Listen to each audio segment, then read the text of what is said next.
Hi guys, and welcome to the first installment of how to make a scene, in which in this series I'm going to not teach you because I'm not a teacher, but I'm going to share the process behind how do I do an entire scene. In this first chapter, episode, video, whatever, I want to teach you, again, not teach, but share. I want to share with you how do I make the first steps towards writing and designing our own scene. So for example, the basic layout and how do I plan the scene in the first steps, like in their most basic level. And I am going to give you, not me, but give you some tips on writing. So for example, this is my desk, guys. Hello. Right now, the first step that you need to do is write the text. This is my text, guys. As you can see, it's very long and very thick. Probably most of it is going to be gone. It's going to go away because right now it's a lot of text, to be honest, and I want it to be smaller than this so I can illustrate most of it and keep it minimum in terms of text. Of course, guys, I'm an illustrator, so my job it is to illustrate and not to write necessarily. But if you want to do a scene about poetry or writing or your small stories, this step is not necessary in the sense that you don't have to edit out all the text. It's just that most of the times when I'm creating a scene, I'm trying to make that the text is at its minimum quantity because I want to fill the scene with illustrations and not text. But this is only the way I do it. Of course, you can put more text on top and poetry and your favorite novels or like extracts from novels that you like. This is absolutely free, and this is I think that is what I love the most about scenes, that you can do whatever you want, even collage of your favorite pictures. So please take it as you go and improvise. That's the best thing. So right now I am going to keep writing the text, and I am going to ask for Ed for some feedback. Hi, Ed. Hi.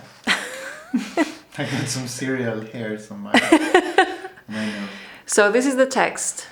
Mm-hmm. I'm writing this text to do the scene. Mm-hmm. And usually this is the part of the process in which I ask you to give me some feedback on the text, because this is the thing, the text is too long. Mm-hmm. And the scene is very short, it's tiny. And as you guys all can see, there's a lot of text. The yellow thing are the things are not parts. sure that you could take off? No, there are things that I'm going to draw instead of write. Mm-hmm. So they're like comments on how to write stuff instead of the text itself. Mm-hmm. The first line actually is what I want to say, and is to say thanks to my patrons and how much their help means to me, because that's the main message, and everything the rest is the text, the main text. So you need to shorten this? Yeah. Okay, so for example, you found one. The text is, there's no nice way of saying this online. And then you have this drawing which says, "Hi guys, I don't know how we're going to pay the rent by the end of this month. We can't pay the internet bill." So there's two examples. But my problem is one is enough, like the bill, like the rent at the end of the month is enough, because the internet bill, I get it. It was true.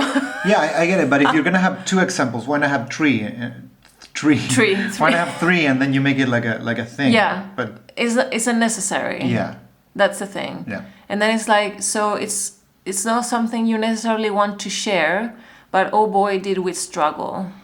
I guess you can understand this immediately from the context. We haven't tried it, because otherwise it becomes like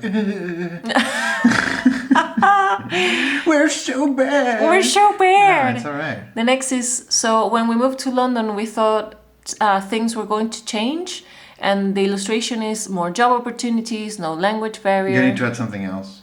Again, it's always three, right? Not always, but if you have two, it feels like a duality. And if you have like three things, you have like a spectrum of stuff. Mm-hmm. And if you have two, you have like situations. Like, that's how your brain works. Yeah, I know. So, it sounded short when I wrote it down, but I couldn't think of other thing that London was offering us. Well, we can think of something else, but we don't need to record all of the thinking process, do we? Maybe we can. So you think that idea needs one more, Yeah. and then the rest of the text is, but our financial situation stayed the same. We were happy. Most of the times we did what we loved. We love each other. We had each other, but everything was really expensive. Do you think that I think we paragraph don't is- need any of. Oh, but any this is of the this. best part. Really? Yeah. Is there a way I can keep it? Because we were happy. It sounds like, do you know what I think, Ed? I don't want people to think it's only you guys patrons. But I don't want this to feel like we were entirely miserable all the time. We were happy. That's the thing. We weren't miserable in London. Not all the time. See, the problem is that my issue here is that you're talking about two different things and you're thinking them at the same time. So you're saying, we have this problem. We moved to London because we wanted to change this. But our financial situation was the same, but we love each other. But the loving each other has nothing to do with the financial situation. It was a nice thing about the financial situation. Yeah, but it's not linked to this directly. It's something else. It's like, I know I hit my finger today against the table. But it's raining but outside. It's raining outside. But it was a nice point of saying that we were happy. Yeah, but you don't need to add it there. You know what I mean? Like it's not connected, so it's not mandatory that it needs to go there. Okay, so do you can think say, even though we were happy, some things in London never changed. that's yeah, okay. So Ed finally helped me making the text smaller. It's not that small though. It's just like I removed a few things. So But what do you see now, Ed? I think that it's nice. It's nicely written, but I think that we need to cut a few parts off because it's the same idea repeated 2 or 3 times, maybe 2. And I think 1 is enough. One is enough. One is enough. So I will see how can I combine 2 parts. Why you keep filming? There's nothing going on there. Yeah, I know, but I wanna. they can't read it. The crisis that I have, Ed, with this text is that I am really scared. Okay, there you can see me. The crisis that I have is that I feel that the text, if we keep shortening, making it shorter, it will lose all the things that I want to say because all of these situations are very important to me, and I feel like, and maybe this is happening to you guys when you do your scenes or your texts, I feel like every piece is too important to take out, and I feel like if I don't put it, the text, it won't be as meaningful and important. And because the problem that we have right now with the text is that I repeat a lot of the times that we didn't have any money. Yeah, my main thing is, even though you can feel something is important, it doesn't mean that it's important. Just because you feel something is important, it doesn't mean that it's important for conveying the message that you want to transmit. So you need to decide if you want to transmit a message or you want to feel like what you say is important, because those two things are not necessarily related. So you feel writing all of this down repeatedly, it doesn't improve the point. It doesn't improve what I say. It's just like putting more stuff on top. What do you mean? Because the problem what we have with the text right now is that I wrote down several times in different ways that we didn't have any money because I thought I needed to explain myself in what regard we didn't have any money and how Patreon and you guys are helping. But so in some point, putting more examples on top, it doesn't improve the quality of the message? Is that what you're trying to say? The other day I went to eat, for example. It was really good.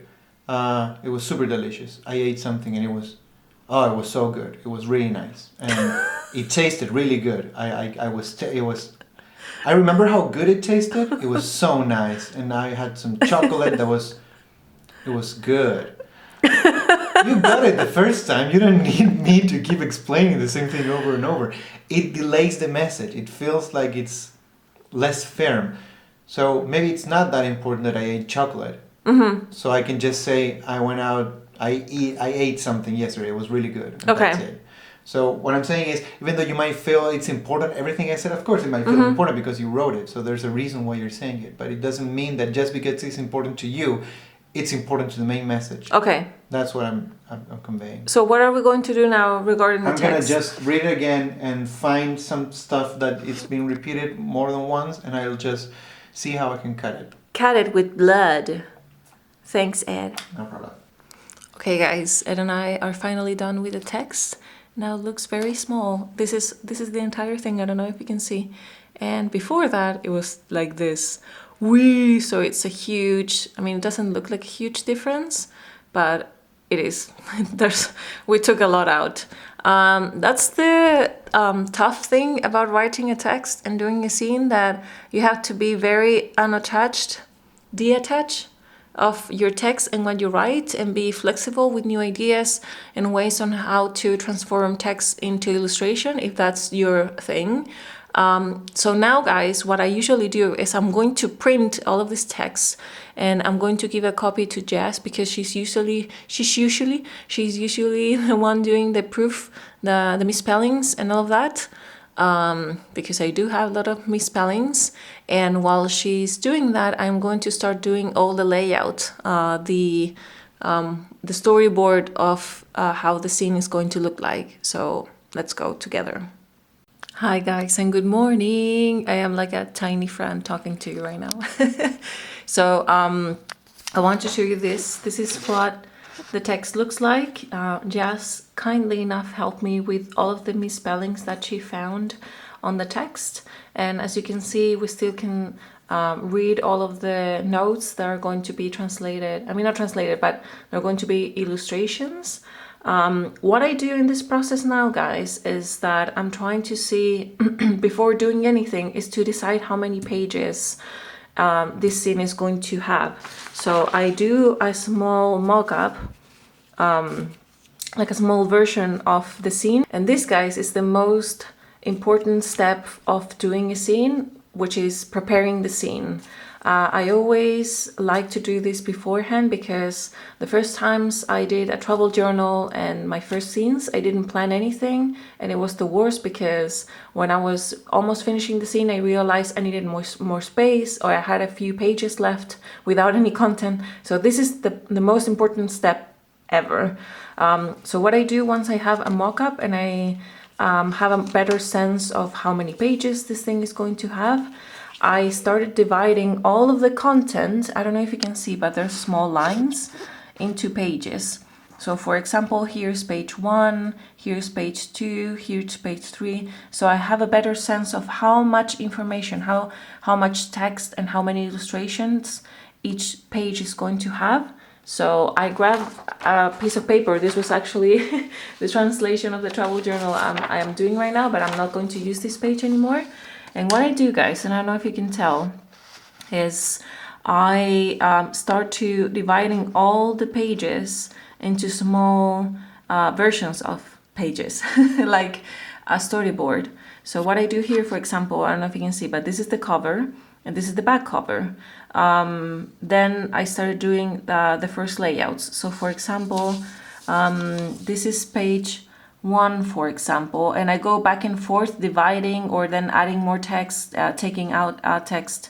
But for example, here I need to write down a few words of acknowledgement, like what the scene is exactly, or what is the purpose of the scene, when was it printed, who was in charge of the scene, giving thanks to Jazz for helping me with the translation, for example, or giving thanks to Ed for helping me cutting the text and editing the text, etc. And this is where the first page starts, like the first, what is the word? When the content starts. So this is the first words, and then I start dividing everything. So this is page 2, for example, and here I have the text. Is Ed and I started living together. We have lived in simple conditions with modesty, but especially when we move abroad every day. Every end of the month was a struggle.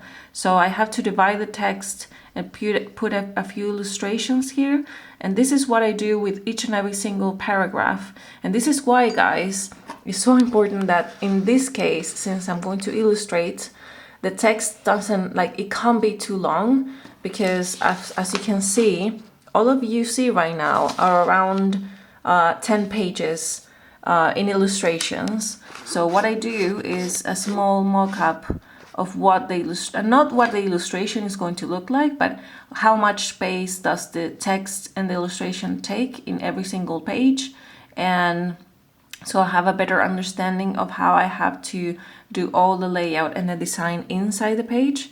This is great, guys, to have a miniature version of the zine like this, because if you need to move things around, if you need to cut some text or put it in another place or move these tiny circles in which the illustration is going to be contained, it's much more easier when it's this size and in this scale than when you're doing the design right away. So I highly suggest that you do this step and you do this mock-up so you have a better understanding of how the scene is going to look like and how it's going to feel and how big it is. I mean, this is not the real scale, this is a tiny version, but it's a great tool to dimension how I need to think that word, to dimension how long and extent the text and the illustrations are going to be. So oh my god, this video is already long enough. So next week we're going to work on the sketches and the illustration, and I'm going to let you know, I'm going to walk you through how do I organize the text and illustrations inside a page, how do I do my sketches, and how do I paint this baby. Maybe you have some time to paint, but the sketching part is the longest part. So I guess I'll see you next week for more content regarding the behind the scenes of the zine. Please let me know if you have any questions so I can answer them on the upcoming video. And thank you so much, guys, for making all of this possible. I love you so much. By the way, I'm going to leave both texts, the first version and the last version, up in the download section if you guys want to check how the text looks like and what is the contents.